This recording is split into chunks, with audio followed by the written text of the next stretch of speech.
Assalamu alaikum, sunana Fauziya Islama, shugaban kungiyar Creative Infinity Foundation.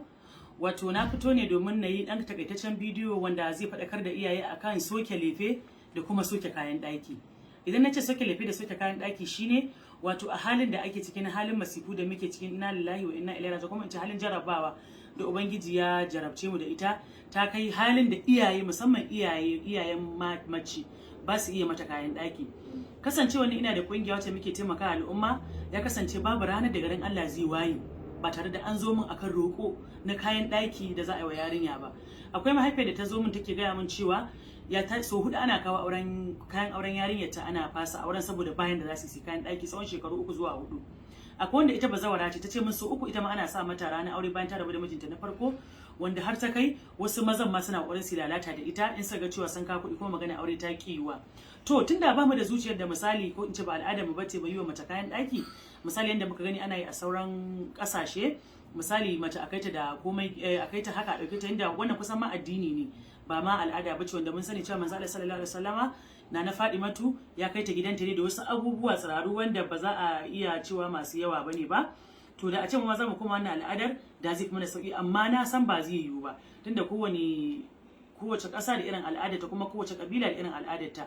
Mu mun saba cewa sai iyaye sun yi kayan ɗaki. To tunda an kai halin inna lillahi wa inna ilaihi raji'un da iyayen ba za su iya kayan ɗaki ba, to a sauƙaƙa wa kai. Shi bangaren namiji yana yin lefe, su kuma bangaren iyaye suna kayan ɗaki. To shi namiji tunda shi ya gani yana so, kuma shi ne wanda yake bada wannan kaya na lefe, shi ma kullum mata suna kuka akan shi, to me zai hana a haɗa ai maslaha? Misali abin da nake nufi a maslaha shine daga lokacin da uba ya san cewa yarinya ta kai munzalin aure, musamman amma da sa rana 1, 2, 3, amma wannan yarinya na gaza aurar da ita saboda ba ni da shi, abinda za mu ci ma babu, to uba sai ya kirawo dangin wannan miji, musamman ya kirawo shi sanar cewa ina son in ga iyayenka. In ya kirawo iyayen shi waliyan yaro kenan, sai ga musu cewa to ni na haifi wannan yarinya, ƴata ce, ina so na aure da ita ga danku, amma Allah bai hore min kayan abin da zan mata kayan ɗaki ba. Saboda haka ina gani idan da hali da maganar sadaki da magana duk wani kuɗin na gani ina so da kuɗin komai da abin da zai mata na lefe ya haɗa abin da Allah ya hore mai ya kawo. In 100 ya kawo, in 200, in 300, yana danganta da ƙarfin namiji. Abin da Allah ya hore mai ya kawo, sai iyaye su je su siyo yarinyar su kayan ɗaki su ma daidai ƙarfin abin da wannan miji ya bada. Misali idan gado kawai kuɗin ya kai a siya gado, a sai mata kayan girki wanda su ne kayan amfani. Idan kuma cewa kuɗin suna da yawa za a iya mata abin da ya kamata, har sai a mata 'yan kayan fitar biki, wanda in aka yi haka insha Allah za mu rage wannan masifa da muke fama da ita ta kasancewar mata sun yi mana yawan da mun kasa aurar da su. Ga sunan 'yan mata da suke so su yi aure, iyaye suna cikin wani hali na bayan da za su yi aurar da waɗannan yara nasu, masifu sun mana yawa bayan da za mu yi wannan aure. Kamar da na gaya muku cewa ni ina da ƙungiya wacce muke taimakon mabukata da ita, to mutane sukan yawan zuwa min da magana aure, da nakan ce musu wallahi mu ba mu aure, domin shi aure ba larura bace ba. Misali aurar da yarinya a gurin mu, larura da muka fi ita ce larura ta marasa lafiya, wanda za a ci rai ko kuma wani hali da wasu suka shiga ko marayu ko harkar karatu na makaranta. To wannan abin tun baya damuna, har yazo abin ya fara zama inna lillahi wa inna ilaihi raji'un. Domin wallahi iyaye, musamman iyaye mata, kamar su suka fi damuwa da magana auren yansu ne, ko kuma su maza Allah ya ba su karfin zuciya ne, sai ga cewa iyaye mata sun zo suna mun kuka, wanda hakan yakan kashe mun zuciya. Shine sai naga cewa to me yasa ba za mu fito mu kira ga al'umma ba akan mu haɗa kai, in dai da gaske muke so muke mai auren nan. Idan namiji yana da hali, dai da wasu kan ce za a yi gori, in namiji ma yana da hali zai iya kayan lefe wa matar shi da zai aura kayan ɗaki, shi zai zauna da ita, wannan kayan shi zai amfana ba tare da kuma ƴan uwan shi da iyayen shi sun mata gori ba, domin shi arziki na ubangiji ne ke raba shi, kuma kowa Allah zai iya bashi kuma zai iya hana shi gobe. Idan namiji yana da hali zai iya ɗaukar ragaman ma ya mata kayan ɗaki, in ya so ko kayan lefen ko kala 2 ko kala 3 ya mata. In kuma ba shi da hali, a haɗu a rufa kai asiri, ya kawo sadaki da abin da ake bukata na aure. Domin su ma bangaren samarin, rashin kayan lefen nan ba karamar taka rawa yake gurin hana yin aure ba. Domin akwai samarin da suke za su iya misali, alal misali namiji za ka kullum yana samun 1000, yana fita ya aikin buga shi ya samu 1000 zuwa 2000, amma wannan kuɗin ba za su taru ba. To idan aka ce yayi aure, misali an ce an mai aure, zai iya rike mata da wannan kuɗi ba za su taru ba, amma kuma ba zai iya haɗa kayan lefi ba.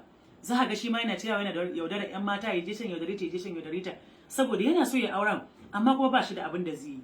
To idan aka ce an haɗa an sauwaƙa wa kai, an sauwaƙe wa juna, to insha Allahu za a samu mafitar da kowa zai ji daɗi a wannan al'umma tamu. Domin mun shiga halin inna lillahi wa inna ilaihi raji'un, halin da mun kasa aurar da ƴaƴayenmu. Abin tashin hankali ne a ce mahaifa sun ga yarsu budurwa ta wuce shekaru 18 a gabansu ko ba handa za su yi aurar da ita, kuma ga manema suna fitowa. Kamar da na ga muku, wata mata ta zo min wallahi kuka take, ta ce min so 4 ana kawo kuɗin auren yarinyarta. Na farko an sa rana, sai da biki ya rage saura wata ɗaya suka zo ba kayan ɗaki ya haƙura.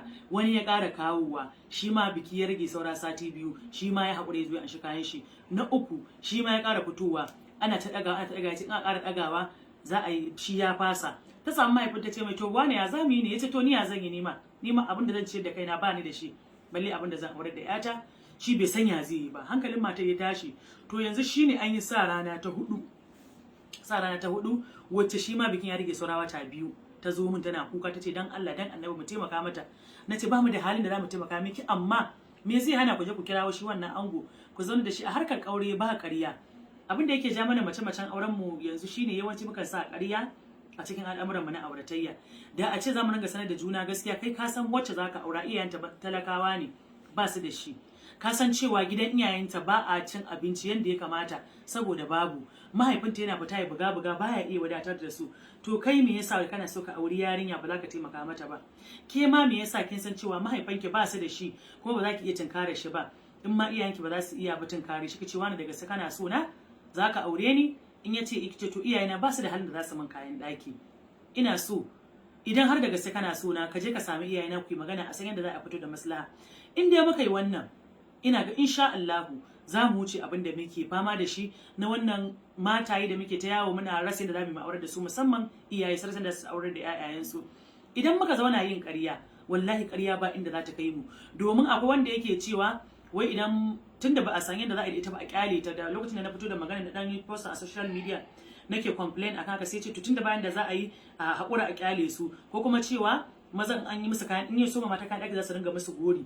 Sai na ce to da gorin da mace za a yi wa ƴa mace da kuma yawon da za ta yi a gari ba ta da aure, wanne ya fi, musamman in ta kai munzalin da za ta yi kuma tana buƙatar aure. Wani zai yi amfani da wannan damar ya lalata da ita, amma idan tana da aure ubangiji zai bata kariya, mijinta zai bata kariya ko yaya ne. Saboda haka ina kira ga iyaye dan Allah dan Annabi da kuma hukuma wanda da malamai wanda wannan haƙƙin su ne. Ni na san ba malama bace kuma ba mai ilimi bace, ni almajira ce. Saboda haka zan yi kira ga malamai da hukuma da su fito su kalli wannan abu. Wannan abu babban tashin hankali ne a gare mu. Mu da muke da ƙungiyoyin taimaka al'umma muke shiga cikin mutane, muke ganin tashin hankalin da muke gani. Wallahi tallahi iyaye suna cikin tashin hankali na yanda za su yi aurar da 'ya'yansu. Wallahi kuma wani yana da 'ya'ya 3-4 a gaban shi, kuma ba yanda zai aure da ta farko ma balle ta biyu. Ko kun san cewa yanzu farashin kayan ɗaki ma ya ƙara tashi? Farashin kayan ɗaki da a naira 200,000 za a iya kayan ɗaki, amma yanzu ba zai yiwu ba. Farashin kayan ɗaki ya tashi. Ta ina ya ilahi mutumin da yake neman 1,000 zai ciyar da iyalin shi bai same ta ba? Iyaye mata suna cikin tashin hankali, faduwa, hawan jini na yanda za su aurar da 'ya'yansu. Kuma muna zaune muna kallo cikin al'umman mu, tunda ba za mu iya taimakekeniya wa juna mu ce za a yi kayan ɗaki ba zai yiwu ba. A ce kullum kai za a ringa auren maka da 'ya'ya ba zai yiwu ba. Amma shi wanda zai aure 'yarka yana da haƙƙin da zaka kirawo shi ka mai bayani. Idan har da gaske dama yake yana son ta, zai yadda ai wani yarjejeniya. Domin akwai inda naga an yi kuma yayi abin da ake so din, na wani bawan Allah da ya kirawo sirkin nashi ya ga mai cewa magana ta gaskiya, ina so na aure da 'yata amma ba ni da halin da zan aurar da ita. Saboda haka abin da nake so da magana kuɗin na gani ina so da sadakinta da abin da ɗanka zai haɗa lefe duk ku haɗa ku kawo, ni zan je in mata kayan ɗaki. Wallahi mutumin da yake da tijan arziki ne, iyayen da tijan arziki ne suka ɗauki kuɗin nan suka bashi, ya je wa shi kayan ɗaki komai da komai, ya mata kaya kala 4 na fitar biki da ta fitar biki da su, kuma kuma ta je gidan miji ta kwalliya. Idan miji yana da hali in ta je sai ya mata. Akwai kuma wanda na sani shi kuma ba shi da halin da zai wa tashi kayan ɗaki, kuma bai gaya wa mijin cewa ba shi da hali ba. Saboda haka sai da aka kawo kayan lefe, shi ana ta murna an ka kayan lefe, masu kayan lefe suna juyawa suna tafiya. Bai bari ma kowa ya zo a cikin family ya gani ba. Misali yan uwa, tunda iyayenta suka gani mata, bai bari sauran family sun zo sun gani ba. Washe gari da sassafe ya kwashi kayan nan ya tafi ya je sai da su, ya karyar da su. Misali kayan akalla za su kai na 500,000, ya je sai da su ba su fi 250 ba. Da aka zo aka sashi a gaba sai cewa shi ba shi da yanda zai yi kayan ɗaki. Mijin nan ran shi ya ɓaci, shi saurayin ran shi ya ɓaci, ce me yasa baba ya min haka? Da baba ya gaya min cewa kan ne kayan nan in ka mai kuɗin da yafi, yanzu na bata lokaci na kashe kuɗi na siyo kayayyaki da nake so matata ta sa kuma baba ya min haka kun ga tun daga nan ya fara zubarwa da yashi daraja sannan kuma ya jawo kanshi abun kunya a hannun sarki amma idan an zauna an faɗa wa juna gaskiya cewa ba zan iya ba ka taimaka min mu taimaki juna to insha Allahu za a samu abin da ake so daga ƙarshe ina kira ga su wayannan samari wanda muke roƙo a gurin su da su haɗu mu haɗa kai domin yin wannan abu da su kalli abin tsakani da Allah ka kalla cewa kai ma wata rana zai faru akan yarka ko kanwarka ko yayarka ko wata yar uwar taka ba wai cin mutunci bane ba a'a roƙo ne da zaka kuma taimako ne da idan ka taimaki wani kai ma Allah zai taimake kuma kai ma ka taimaki kanka domin matarka ce wannan gadon akan shi za ku kwanta akan shi ƴaƴanku za su kwanta akan shi za ku in dai auren dama dan Allah za a yi shi ba dan wani son duniya ba to nagode assalamu alaikum